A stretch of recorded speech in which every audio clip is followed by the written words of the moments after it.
आज के Facebook live कार्यक्रम में आप सभी का हार्दिक स्वागत है। सबको सादर प्रणाम। गुरु जी सादर चरण स्पर्श। सर गुरु जी, आज का प्रश्न एक समसामयिक विषय का प्रश्न है। गुरु जी, समाज में लोग सनातन धर्म को लेकर भ्रमित हैं। कुछ हिंदुओं का सोचना है कि मुसलमानों को देश से निष्कासित करने या उन्हें मारने से सनातन धर्म आ जाएगा।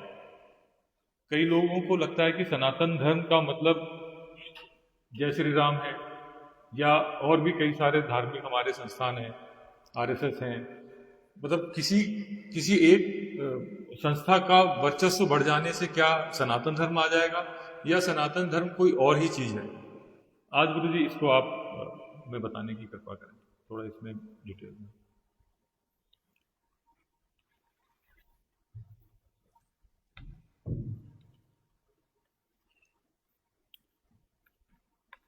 सनातन धर्म एक समग्र धर्म है। उसमें सभी के लिए स्थान है। पूरी सृष्टि का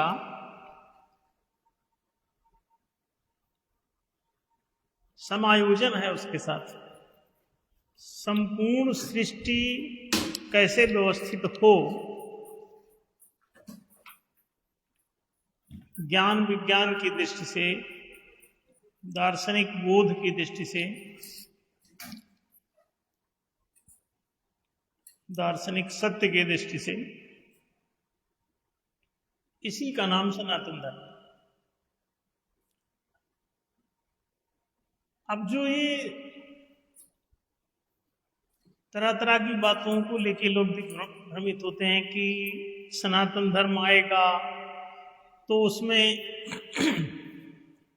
हिंदुओं का क्या होगा, या मुसलमानों का क्या होगा, सिखों का क्या होगा, ईसाइयों का क्या होगा, यहूदियों का क्या होगा, बौद्धों जैनों का क्या होगा, दूसरे तमाम पंथ, कई कल्ट, कई संप्रदाय, आध्यात्मिक संगठन कई तरह के बने हुए हैं। तो सब अपने अपने कल्ट्स, अपने अपनी कल्चर, अपने अपने संप्रदायों को लेकर के चिंतित हो सकते हैं। ये चिंता उनकी स्वाभाविक है, तब तक जब तक कि वो सनातन धर्म को जानते हैं। सनातन धर्म एक हमने बताया कि समग्र व्यवस्था है। समग्रता में वो जड़ पदार्थ, वृक्ष, वनस्पति, पशु पक्षी से लेकर मनुष्य तक पूरी समष्टि को ये व्यवस्थित करता है। फिर मनुष्यों के 3 वर्ग हैं। इनको त्रिलोकी व्यवस्था के द्वारा ये व्यवस्थित करता है। सनातन धर्म सत्य पर आधारित होने के कारण ये किसी के विरुद्ध नहीं है। सत्य का अर्थ ही होता है सर्वव्यापक। तो जो सर्वत्व है वही सत्य है, जो सर्वहितकारी है वही सत्य है, जो सर्व समायोजक है वही सत्य है। उसमें यूनिवर्सलिटी है।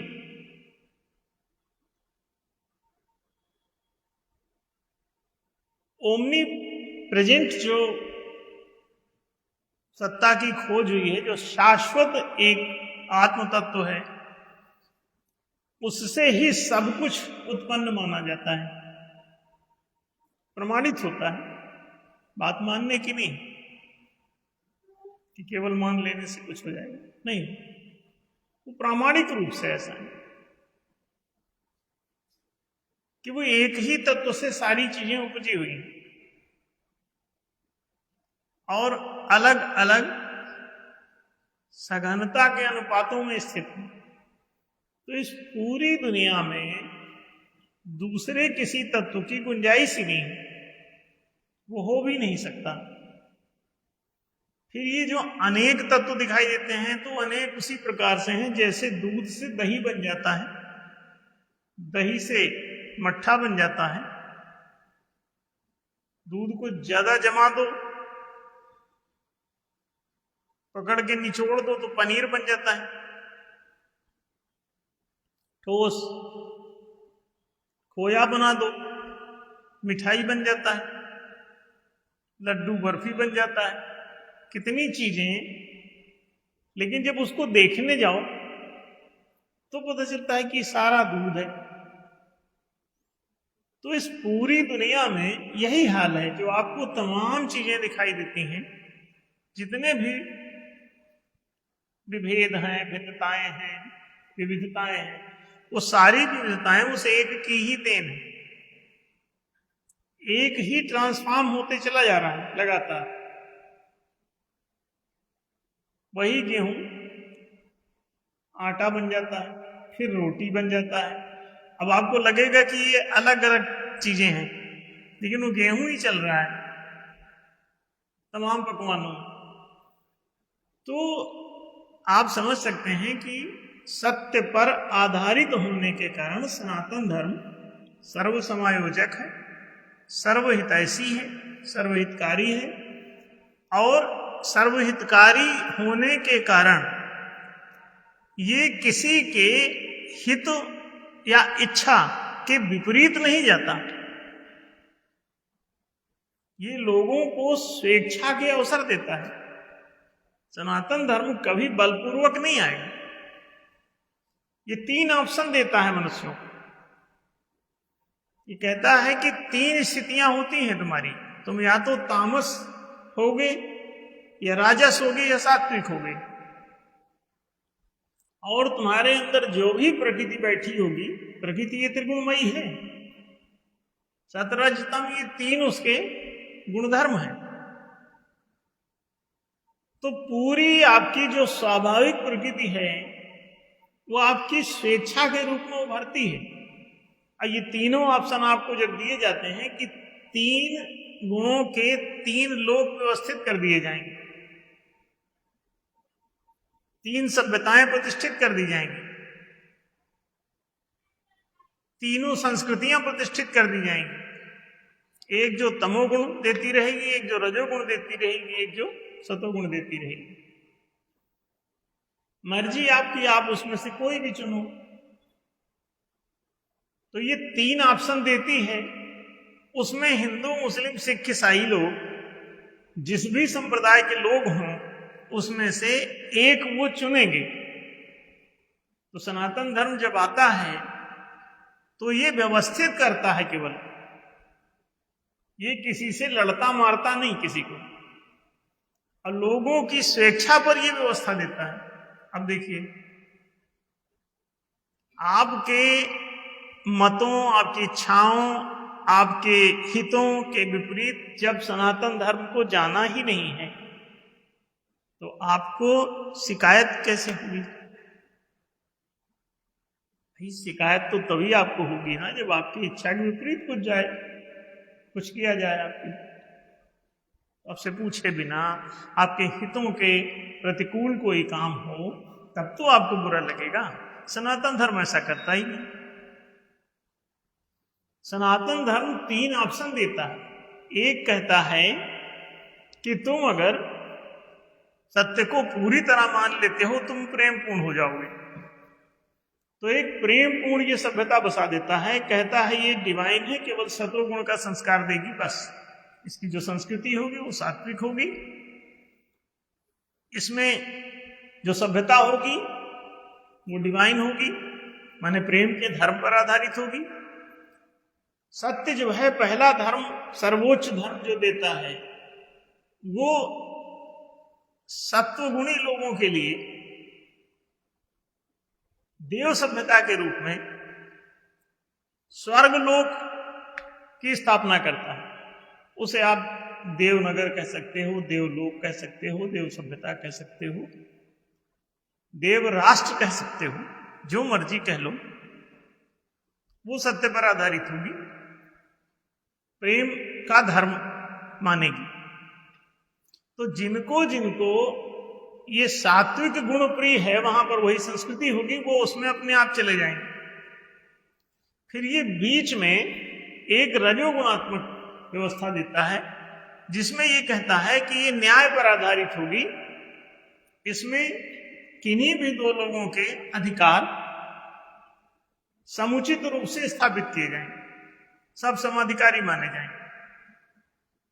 समता और औचित्यता के संयुक्त भाव से, संयुक्त तर्क से न्याय प्रतिष्ठित होता है।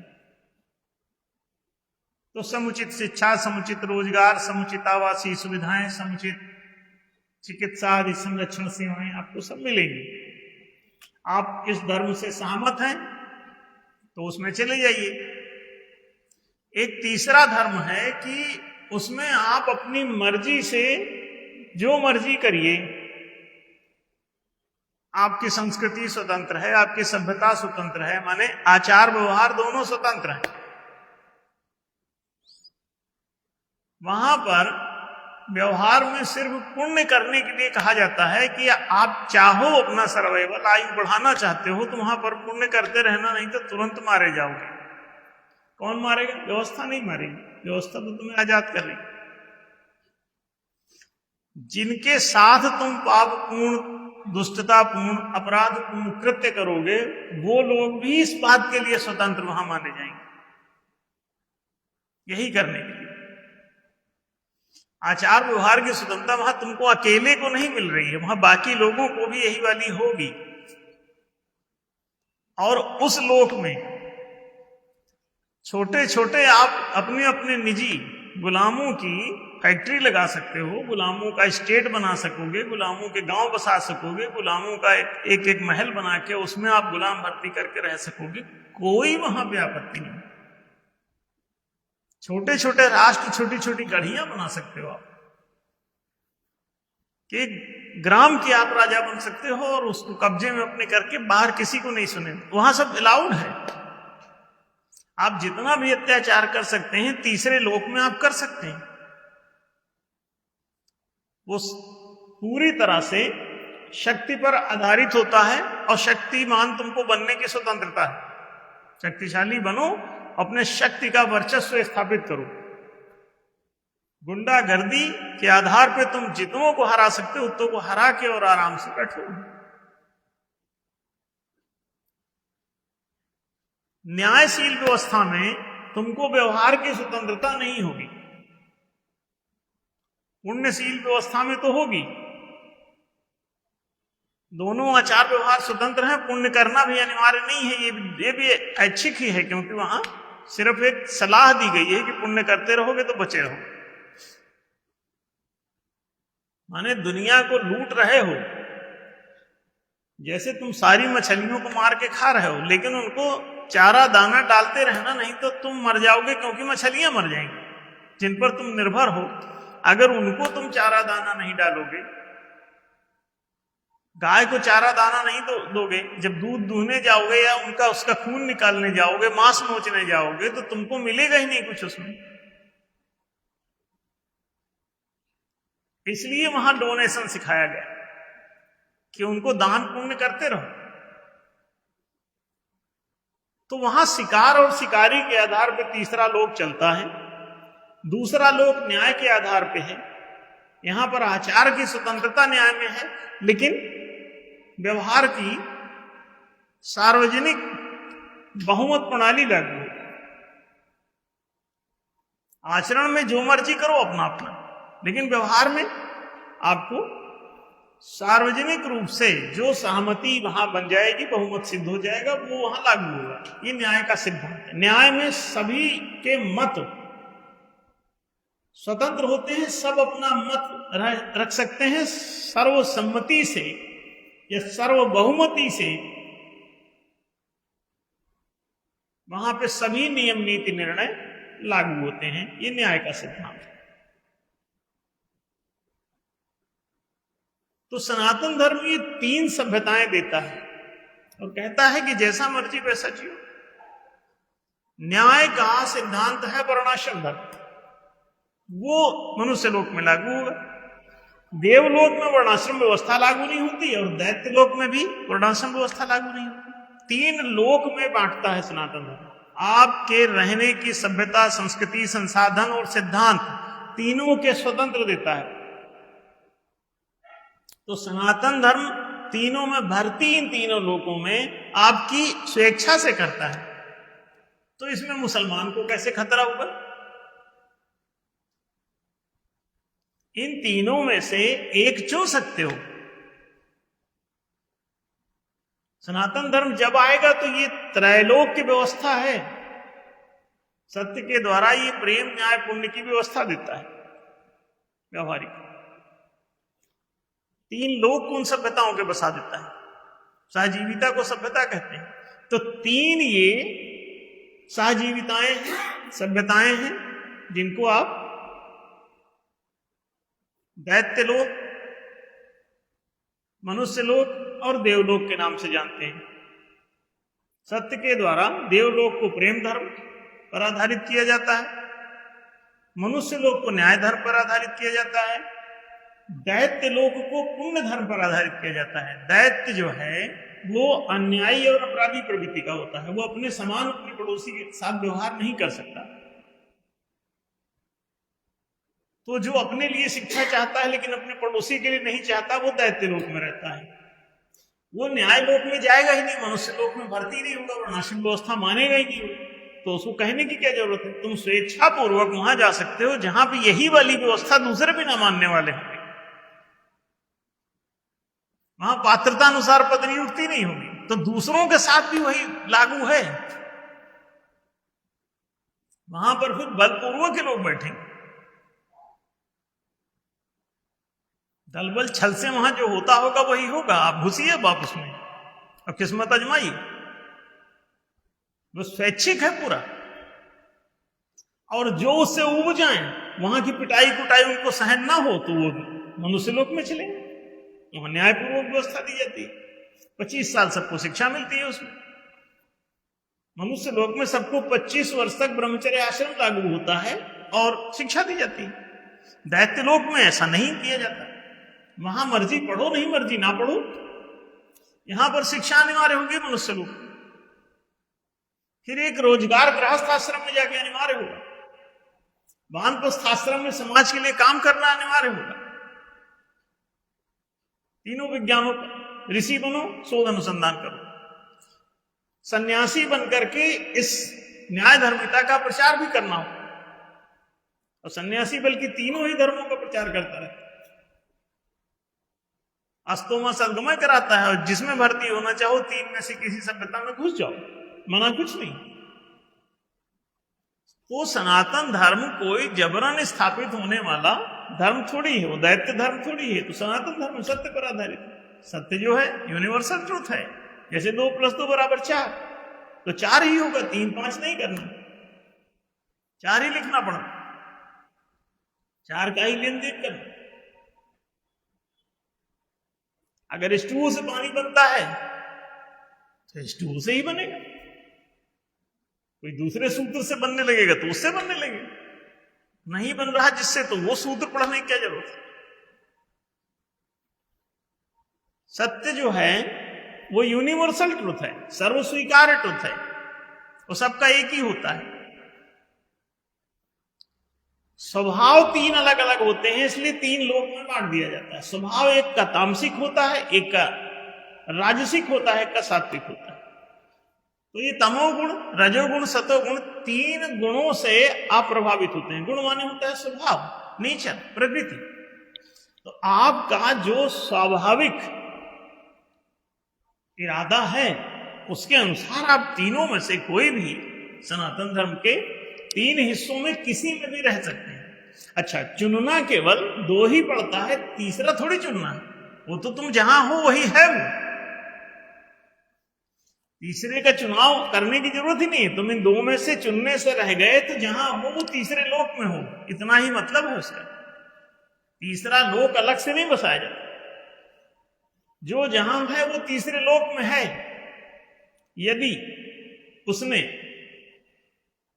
इस वर्णाश्रमी मनुष्य लोक का चयन नहीं किया अथवा वर्णाश्रम मुक्त देवलोक का चयन नहीं किया,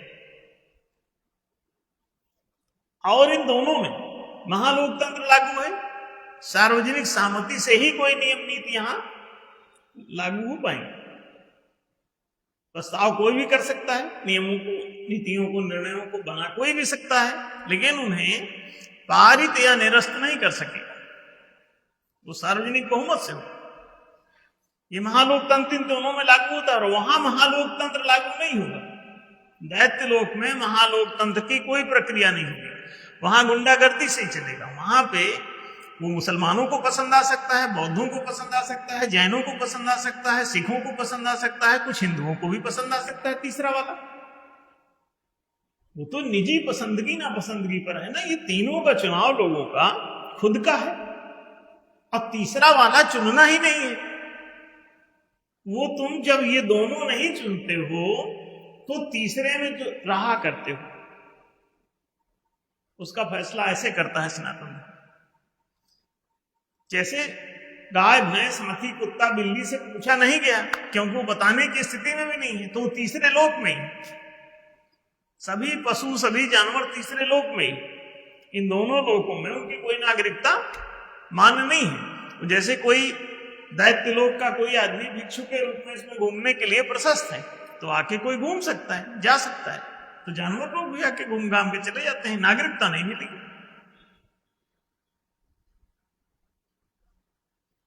तो देवलोक और मनुष्य लोक में इनकी नागरिकता प्रशस्त नहीं, ये गेस्ट की तरह उसमें आते हैं। और नागरिक केवल यही जो वहां स्वेच्छापूर्वक इन्होंने राइटिंग में स्वीकार किया है। तो इसका किसी के साथ कंट्राडिक्शन कहां है? सनातन धर्म जब आएगा तो ना ये हिंदू के विरुद्ध है, ना ये मुस्लिम के विरुद्ध है, ना सिख के विरुद्ध, ना ईसाई के विरुद्ध, ना यहूदी के विरुद्ध, ना जैनों के विरुद्ध, ना ही ये बौद्धों के विरुद्ध। किसी के ये विरुद्ध जा ही नहीं सकता। ये तो तीन सभ्यताओं में सुव्यवस्थित करता है। दो का चयन करना पड़ता है और तीसरा तुमको चुनना, सोचने की भी जरूरत नहीं। तुम जहां हो वहीं रहो, दिमाग को कष्ट देने की जरूरत नहीं, वहीं रहो। उनमें से जो तुम्हारे द्वारा सतेगा, परेशान होगा, लुटेगा, पीटेगा, वो वहां से निकल के भागेगा और इसको आवेदन करेगा। ये तीनों लोक हमने स्थापित कर दिया है। सनातन धर्म के ये तीनों लोक स्थापित हो चुके हैं। तीनों की सदस्यता लगातार चल रही है, पिछले 35 साल से काम कर रहे हैं। स्वेच्छापूर्वक इन तीनों लोगों में नागरिकता प्राप्त की जा सकती है। तीसरा लोक तो फैला ही हुआ है, मृत्युलोक, जंगल। तो जंगल राज में जो रह रहे हैं ठीक, और जो उससे ऊपर उठना चाहते हैं वो आ सकते हैं। जंगल से मंगल की तरफ चले जाएं, या फिर मनुष्य लोक की तरफ चले, और या फिर देवलोक की तरफ चले जाएं। तो ये तीनों लोक स्वैच्छिक हैं। और तीसरे लोक में कितने भी हिंदू, मुस्लिम, सिख, ईसाई, जैन, बौद्ध, पारसी, बहाई, राधा स्वामी, निरंकारी, ब्रह्मा कुमारी, ये ईश्वरीय विश्वविद्यालय बनाओ, ब्रह्मा कुमारी, ब्रह्मा अम्मा का कोई लेना देना नहीं उनसे, नाम जो भी रख ले वो। लेकिन सच क्या है कि सभी दैत्य लोक के निवासी हैं। क्यों? इनके बीच में न न्याय है न प्रेम। ये दोनों जो सनातन धर्म के मूल्य हैं वो वहां स्थापित नहीं है। ना कुछ न्याय पूर्वक होता है तो मनुष्य सिद्ध नहीं हो रहे हैं, और ना कुछ प्रेम पूर्वक होता है तो देवता भी सिद्ध नहीं होते। तो जो प्रेम न्याय से मुक्त होकर केवल दान, पुण्य, दक्षिणा पर आधारित जो धर्म करते हैं, भीख मांगना, भीख देना, दान मांगना, दान देना, ये सब लिखे हैं सब लोग। हिंदू लोगों के भी शास्त्रों में यही लिखा है। वो सब दैत्य हो चुके हैं। वो न्याय और प्रेम को स्वीकार नहीं कर पा रहे, न ईसाई, न सिख, न बौद्ध, न जैन। वो दान दक्षिणा, बड़े बड़े जैन मुनि देखो करोड़ों रुपए दान करके भाग के, और कोई साधु हुआ जा रहा है, कोई कुछ कर रहा है। उतनी दौलत से वो कोई न्यायपूर्ण भी तो काम कर सकते थे, विद्यालय खोल सकते थे, रोजगार का केंद्र खोल सकते थे, नहीं करते। कोई जैन बौद्ध कोई करता हुआ दिखा? अरबों रुपए हीरे मोती सब सड़कों पर उछाल के फेंक देते हैं, मगर वो आज तक कभी विद्यालय नहीं बनाया किसी। क्यों नहीं करते ऐसा? न्याय संगत प्रवृत्ति नहीं। तो जब आपको न्याय के प्रति कोई आस्था नहीं है तो आप मनुष्य हो ही नहीं सकते। मानव धर्म न्याय पर आधारित होता है, देव धर्म प्रेम पर आधारित होता है। प्रेम एक पारिवारिक धर्म है, पारिवारिक सभ्यता है। देवलोक वहां एक सबकी संपत्ति का एकीकरण होता है, सबका घर एक होता है, सबका चूल्हा एक होता है, सबकी वेशभूषा तक एक होती। कार्यानुसार वो डिजाइन बदल सकता है, लेकिन सब मौलिक रूप से बेसिक जो चीजें हैं सब एकीकृत रहती है। तो खाना पीना, जीना, रहना, सर्व संपदा सब कुछ समेकित रहता है। माने सब कुछ सबका रहता है, एक सब के लिए सब एक के लिए, ऐसे रहते हैं। अब ऐसी दशा में झगड़ा झांसा कहां होगा? सनातन धर्म तो त्रैलोक की व्यवस्था है, तीनों लोकों में से आपको जहां रहना है आप रहिए। अभी 2 लोग गायब हो गए थे, केवल यहाँ पे दैत्य लोक बचा हुआ था। तो सबके छोटे छोटे गढ़ियां, छोटे छोटे उनके मालिक, बाकी सब गुलाम। 1% मालिक होते हैं दैत्य लोक में, बाकी 99% गुलाम होते हैं। उस 1% के लोगों द्वारा 4% अपने चाटुकार माने बाउंसर रख लिए जाते हैं, गुंडे, बदमाश, मवाली, और उनके जरिए बाकी 95% गुलाम बना लिया जाता है। यही तो प्रक्रिया है, पूरी दुनिया में व्याप्त है प्रक्रिया, कहां नहीं है, आप कहीं भी देखिए। ये 2 लोग मनुष्य लोग जो न्याय के आधार पे चलना चाहिए, और न्याय कोई कोर्ट कचहरी का विषय नहीं, व्यवस्था न्यायशील होती है, जिसमें आपको 4 लोकतांत्रिक विशेषाधिकार मिलते हैं, 4 आपको जनाधिकार मिलते हैं, 4 आपको मानवाधिकार मिलते हैं, और 12 मताधिकार उन्हीं विशेषाधिकारों के सामने। ये 3-4 चीजें आपको अनिवार्य रूप से सुलभ होती, इनको कहते हैं मानवीय चारों पुरुषार्थ। तो ये मानवीय पुरुषार्थ है, ये देवताओं के पुरुषार्थ नहीं, मानवीय पुरुषार्थ। देवताओं का तो सब सेट रहता है, मानवीय पुरुषार्थ है। इसी से जनाधिकार, मानवाधिकार सेट होते हैं। और दैत्य लोक में वहां पुरुषार्थवादी होते नहीं, वो सब फलवादी होते हैं, परिश्रमवादी नहीं होते। तो आश्रम व्यवस्था को नहीं मानते, वो विश्राम व्यवस्थावादी, कर्महीन फल भोगते हैं, मछली मार के खाते हैं, गाय मार के खाते हैं, हाथी कुत्ता मार के खाते हैं। तो उनको तो अंडा मांस प्रिय है, उनको उपार्जन आलू और टमाटर अगर आप खाओगे तो उगाना पड़ेगा, अंडा मांस कहां होगा? वो तो जो ही पकड़ में आ जाए निपटा दो। अब ये एप्स्टीन गैंग जो है वो सारे आदमियों को पकड़ पकड़ के निपटा रही, खेती करने के लिए। नरभक्षी होते हैं, जीवभक्षी होते हैं। दैत्यों का नारा ही है वही कि जीव जीव को खा रहा है, खाए जा रहे हैं, आदमी को मार मार के खा रहे हैं, काट काट के। राम ने यही नारकी दशा तो देखी थी, तो भूज उठा प्रणकीन निशिचरहीन करो मई। तो ये निशाचर, ये निषादावस्था है, निषिद्धाचरण करते हैं। जिन चीजों का निषेध है वही वही करते हैं। न्यायतः जो बातें प्रशस्त हैं वो करें तो मानव हो जाए।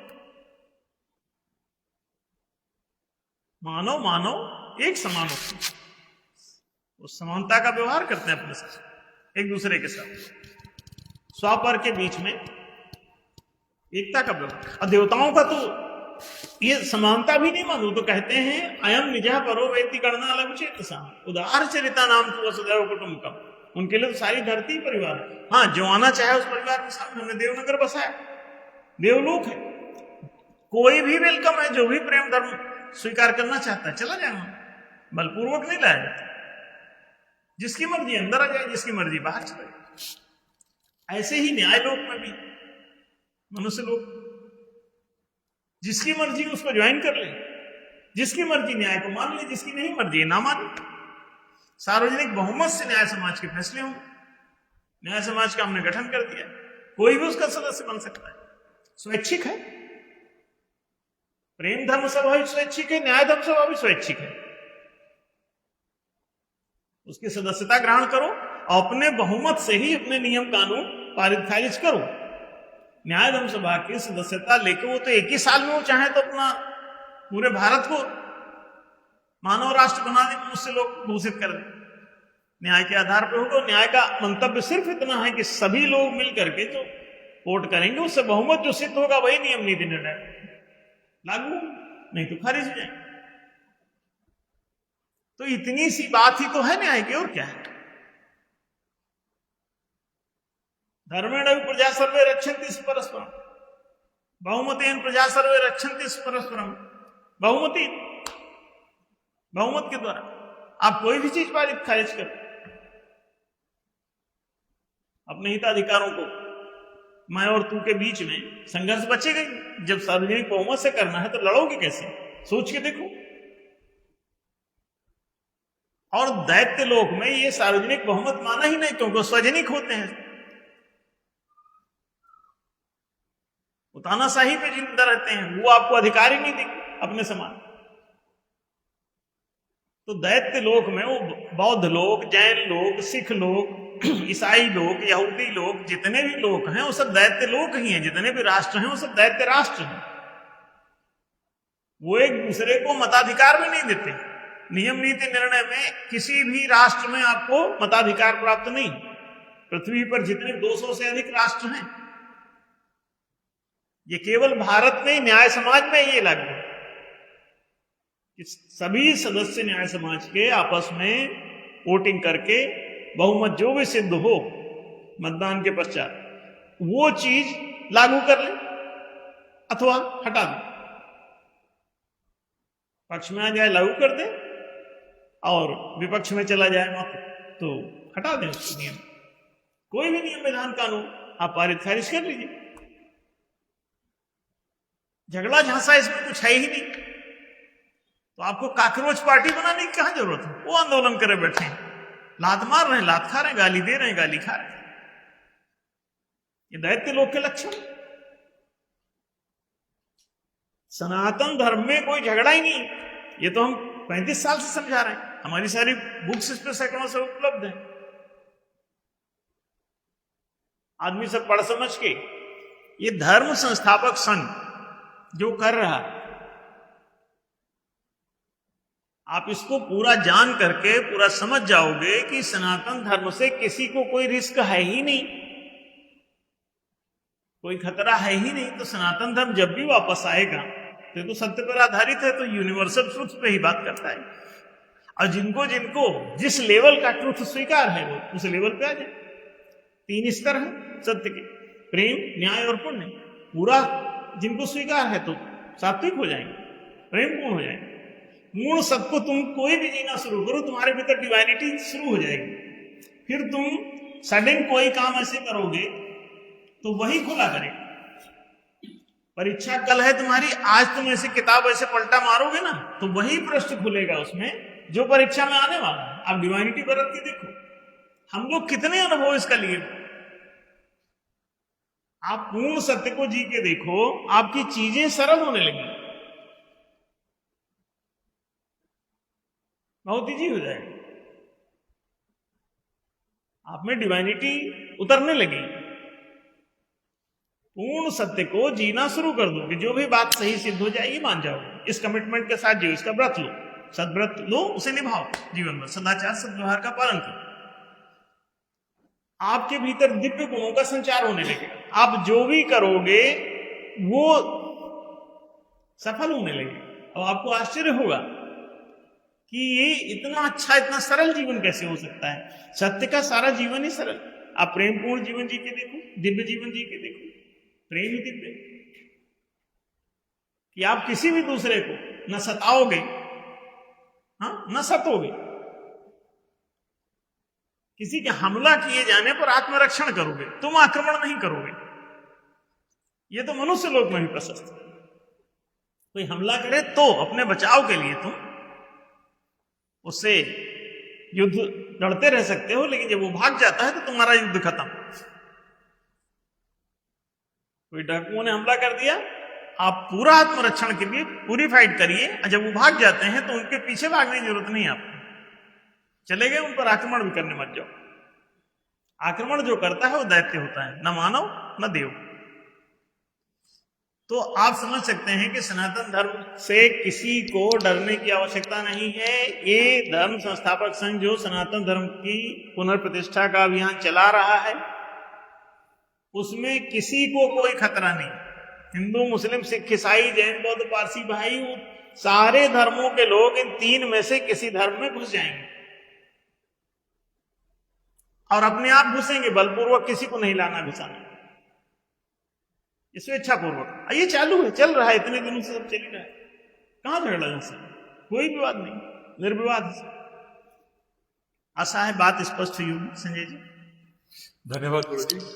आज विस्तार पूर्वक सनातन धर्म किस तरह से कार्य करता है उसे बताने के लिए आप सभी से अनुरोध है, ज़्यादा से ज़्यादा इस चैनल को लाइक करें, वीडियो को शेयर करें और अगली बार के लिए अपना प्रश्न रखें।